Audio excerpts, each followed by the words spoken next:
So upon Damian Lillard making his return to Portland after a brief moment in Milwaukee, he touched on the fallout of LaMarcus Aldridge and the Portland Trailblazers, as he had high hopes for the duo to continue making their run. This is one of the beauties of today's media landscape, especially among the players, as it allows us for the first time to get a good full scope on some of the inner nuances that happen internally. As we flow through this segment, we'll learn that the Portland Trailblazers didn't necessarily have a good culture around the organization for fostering a healthy community among the players, especially regarding them trusting the organization. In my previous segments, we've heard Greg Oden speak on this, with all the demons he was battling, fighting through rehab, and also the organization isolating him from pretty much all his teammates. But getting back to it, LaMarcus Aldridge, just keep in mind, ever since he was drafted in 2006 with the second overall pick, the Blazers didn't necessarily have all the confidence in him, as he sat behind Zach Randolph for a brief moment. And in that same draft class with the number 6 pick, Brandon Roy went off, and the franchise definitely put more faith in him.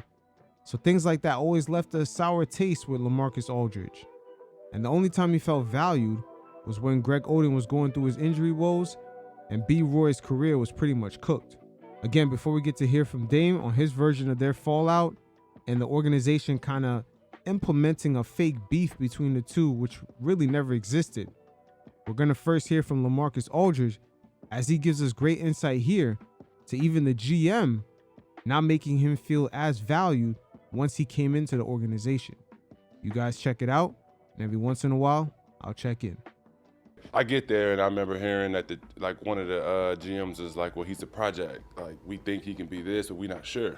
I'm like, damn, a project at number 2? That's kind of fucked up. Like, you got to believe in me at number 2. So I was like, all right, bet. So I get there, and I'm like, day one, they were like, B-Roy's our guy. He's going to play. We're going to give him touches. Like, summer league's all about him, all about him. So I was like, fuck, I ain't really got a chance to really try to shine because, like, they want him. And Grant. Now, that's interesting. He said summer league was all about him. Remember, that draft, LaMarcus Aldridge was the number 2 pick. B-Roy was the number 6 pick. So instantly, you see where their priorities lay. LaMarcus Aldridge never felt appreciated in Portland. Just keep this in mind when we hear Dame's side of the story. Motherfucker was cold. Like, I ain't taking shit from him. He was cold. So that I really didn't have an opportunity to really, like, try to shine or whatever. But I do give credit to Zebo. That nigga whooped my ass in practice so much that I learned how to get more physical. I learned how to use my body. I learned so much from him in practice because his thing was like, this motherfucker's trying to take my spot. Straight up. So it's like every practice, I'm on your ass, boy. So it was like. And this is back when the stars were practicing. It practicing. Was real 2-hour practice. Yeah, it wasn't no. Getting it in. Yeah, like you come in that bitch, you about to get it in. So it was like practices was like battles with him. And I feel like I grew so much from playing against him in practice because he was like on my ass. And I started to get better and better. So it wasn't really much opportunity at first. And I remember I played one game with Zebo and I killed. Like my first game was against Dallas, which was kind of cool for me because I'm from Dallas. And I played good and shit. And I remember we had Ray for the Friends. He had just signed a 60.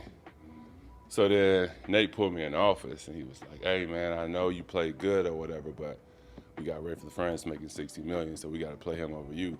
I'm like, what's the goal here, to win or just to play motherfuckers because they got money? Once again, you can see where the priorities lay and why LaMarcus Aldridge really never felt appreciated in Portland. Hey, they do the number 2 draft pick so dirty. I just picked number 2. Yeah, so then I was back even more. So then we got Rafe playing and he on the bench saying like, I'm over this shit. So Rafe really don't want to play. I want to play. So then I'm like, fuck it. So long story short, we get to the end of the season. I had been playing off and on, and Zebo, he had broke his wrist, or his wrist, like some shit like the last 30 games. So then they were like, hey, Zebo's out, so you're going to start now. And I fucking balled the rest of the season. I think I averaged like 18 and like 8 or whatever for the rest of the season. So then that summer they called me, and it was Nate. He was like, do you want to be my starting power forward next year? I was like, hell yeah, I want to start next year. Tell me this. When it was time for you to leave Portland, did sometimes when you seen how Dame and CJ played, because I always just felt like you was just a missing piece that they let go. Did you feel, no disrespect to San Antonio, but sometimes did you feel like, damn, I wish I probably would have stayed and kind of waited for them guys to develop a little bit if they was gonna get to that point? Or do you feel like they probably wouldn't have got to that point if you wouldn't have left? For me, like, obviously I was like, every now and then I was like, damn, if I was still there, it'd be dope to be rocking with them too. And like, now they're mature and they're at this level where we all can kind of dominate together. But my point of view is, I think I would have stifled the growth a little bit because I was so ball dominant when I was there. Me and like Dame and I played well together, and he got to get off. But I don't know, like CJ would get off, he would come in off the bench, and then he would get to his bag. So I don't know if it would have ever got to the peak together with CJ being as good as he is now. But of course I did be like, dang, if I was still there and they had me on the inside and they doing their thing on the outside, like, man, I think, you know what I'm saying, I can make a crazy run. But I also feel they all grew once I left because they had some growing pains. You know what I'm saying? Like, when you get when you get those growing pains, that's how you get better and better. So I feel like by me leaving, it opened up even more room, opened up more room for them to grow. Yeah, CJ definitely would have never got the same opportunity. And sometimes if they want to compete on a high level, CJ definitely would have had to been the third best player. And actually that bench role would have probably suited him the best. That's on a championship level team. Like, him coming off the bench would be deadly. But him just starting alongside Dame and LaMarcus Aldridge, there's just not enough shots to go around. Well, one of the reasons I chose to go to San Antonio because everything that I heard was like family, family, family. And anyone who know me, I'm more of an introverted family, like close, like small group type guy. So that intrigued me to be around people that were like-minded of, you don't have to go do this, this, and this, like just focus on basketball. And so for me, it felt like home right away because, Pop gave you Texas. Yeah, I went home for one, but then like personality-wise, it was a perfect fit of like, when you're on a younger team and like you're in a small market that hasn't won rings like they have. So then in Portland, we had to do a lot of extra stuff to make sure to keep the fans engaged, the country engaged. And I'm not really the do extra media type guy. I was more of the like locked in on like, I want to be in the gym. I want to watch film. I want to take care of my body. So with me, Portland, I always felt like it was like pulling teeth to get me to do extra media, which it was. Cause like, I felt like if I go hoop on the court, that should take care of everything else. So I went to San Antonio, and that's exactly how they carried themselves. It's like, we don't have to do all the extra media as long as we go take care of stuff on the court and go win. So it was like we had to do the recommended media, but it was nothing extra. So I was able to focus on like my, a recovery and like get more rest and not feel like I was like getting pulled to do this, that, and this. So for me, the organization was, as everyone knows, it's top notch. Take care of the family. If your kids can fly on road trips, like they just make sure that you feel like it's a family and that everyone is taken care of. So I love that. So right there, you see Dame is a perfect fit for the Blazers with his off the court kind of media persona with rapping, being from the Bay Area, just overall Northwestern region. Dame kind of has it on lock. He's like the perfect spokesman for the Blazers, and that organization, them not necessarily going after top-notch free agents, they don't even make an attempt to do it. And you see why they have to compensate and have other guys have to do extra media to keep fans engaged. But again, LaMarcus Aldridge talking about the family atmosphere, kids being able to fly on the plane. He's talking about the Blazers culture. Like, there's a more of a community aspect to it when it comes to the Spurs. I went from an organization that was trying to figure out how to have that and hadn't figured it out. I went to an organization that figured that shit out to a T, and they gave it to me. They were like, we understand you have kids and you have family. Like, Portland never offered my kids to come on the plane. He was like, whenever your kids want to get on the plane, just bring them on the plane, man. Like, so he understood me and what they did, and like, that's what I wanted. So my kids are on the plane, going on road trips and stuff. It means a lot. The little shit like that means so much, bro. Yeah, because when you go all the time, you can take your kids on the plane. So like, that shit helps. Because they can experience it, and they going back to school. Like, I was on the Spurs play. Yeah. Tim Duncan, and then don't even say shit about you. But nah, I don't even matter no more. It's crazy, right? Yeah. Pop might be one of the first coaches that started that too. So right there, we get a nice picture of the perspective LaMarcus Aldridge had of the Portland Trail Blazers. They didn't necessarily have too much confidence in him as soon as he came to the organization. He had to fight for his spot, and he stated he really only felt valued after Greg Oden went through his injury scare and B. Roy's career was pretty much done. Now we're going to get Dame Dolla's side of the story, and ironically, he paints a different picture, as the Blazers organization thought there was a rift between him and LaMarcus Aldridge, or was it really manufactured? You guys check it out, and every once in a while, I'll check in. So like when Earl retired and Mo is gone now, I'm like, man, like I really felt like I was growing with them, you know what I'm saying? So it kind of turned me on to the business side of it. We let go of Mo, and you know, I was just like, man, like they really don't care. Like it's whatever they feel like is best for the team at that time, or you know, whatever those negotiations or whatever's going on, like shit can change fast. And then, you know, the third year, LA leave. So like when he left, I was like, bro, this shit is fragile. Like anything can happen. He was gone. Before my third year, I know that they was like trying to get him to sign the extension. I remember seeing something where he said, I'm gonna just re-sign next summer. Like he didn't sign the extension, and I didn't think nothing of it. Like now, if somebody said that right now, I'd be like, yeah, he probably thinking about something different. But at the time, I'm like, maybe he'd get more money if he just signed next summer. I didn't really think nothing of it because I felt like in that playoffs, me and him reached a different level connection-wise. Now right there, that might have been Dame's mistake, because at some point, if they were really close, he would have understood LaMarcus Aldridge didn't really necessarily enter into the franchise and was valued as he should have been as a number 2 overall pick. And by the time he got to the playoffs in his third season, they lost the first time around to the Rockets 4-2, and they also lost to the Phoenix Suns in the playoffs in 2009. Same thing in 2011 where they lost to the Dallas Mavericks. And then in the following season, B. Roy retired. And this is all after the Greg Oden situation did not really work out. And there was a major, huge disconnect with that whole situation, as there was a lot of questions with their medical staff, including of how B. Roy was kind of forced into early retirement. Things were not like how the NBA is today. Not every single franchise invested huge amounts of money into their medical staff. And then after drafting Dame in the 2012-2013 season, they missed the playoffs. And in the following season, 2013-2014, they got eliminated by the San Antonio Spurs in the second round. So the Blazers went through a lot of first round exits. They don't necessarily go after top level free agents. We don't even hear of an attempt. And at the same time, LaMarcus Aldridge kind of watched the franchise suffer 2 losses with stars dealing with injuries and a questionable medical staff. So if Dame was really doing his homework, he would know that LaMarcus Aldridge went through a lot of ups and downs, and he understands throughout all those years that the Blazers didn't necessarily really make any real attempts to get a top-notch free agent.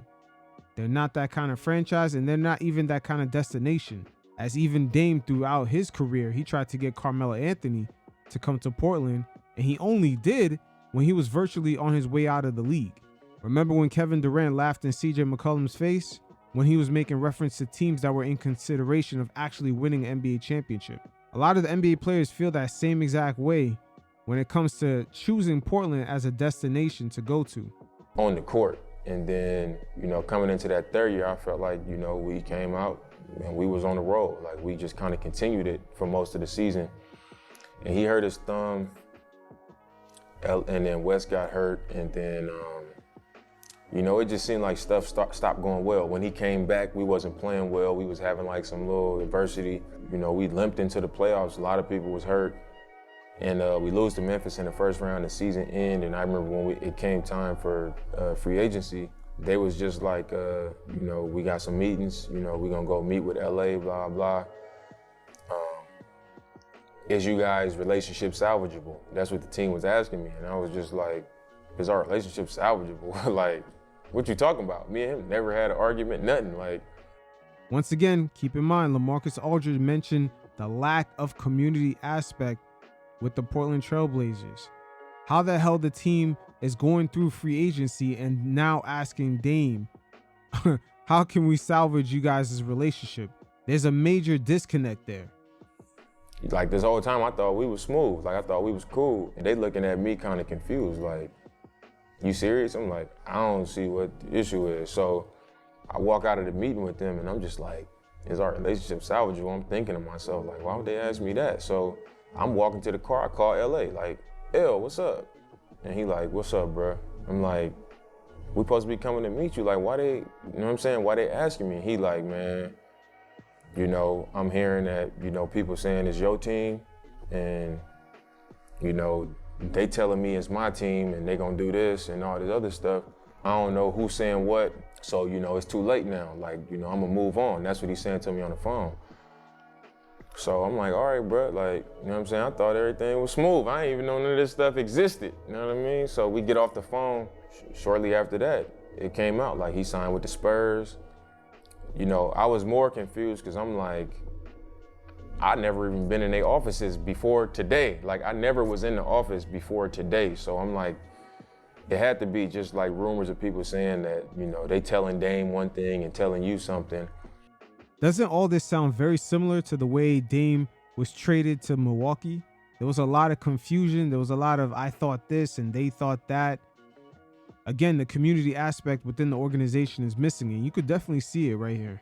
It took for us to be on different teams for 4 years for me to talk to them like, bro, like they never said nothing about no team or none of that. Damn. You guys were in 2 different teams for 4 years just to talk about it? See, they were never close to begin with. I don't know if Dame is doing like, you know, Dame Dollar, he's really good at like masking and kind of like softening up his image. He's very good at it. Mr. I brand myself on loyalty, not getting away from the grind. But at the end of the day, his organization never really makes an attempt to actually go for the gold. When was the last time we ever heard of the Blazers actually going after a top-notch free agent? That to me, I never even had no conversations with them outside of when I see them at the arena or at practice on the court and they shake my hand. Like, how is everything? Like, we finally got to the bottom of it. Like, man, it was really just other people saying stuff.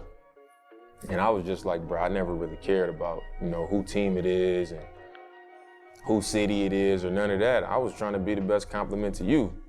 You know, it really was just the fact that, you know, he was hearing that they was telling me one thing and telling him something different. And, you know, he went through that with B-Roy once before. So he was like, I'm just gonna leave, you know what I'm saying? So I felt like in the next 1 or 2 years, we would have won it because we was like, one of the best teams my second year, just inexperienced.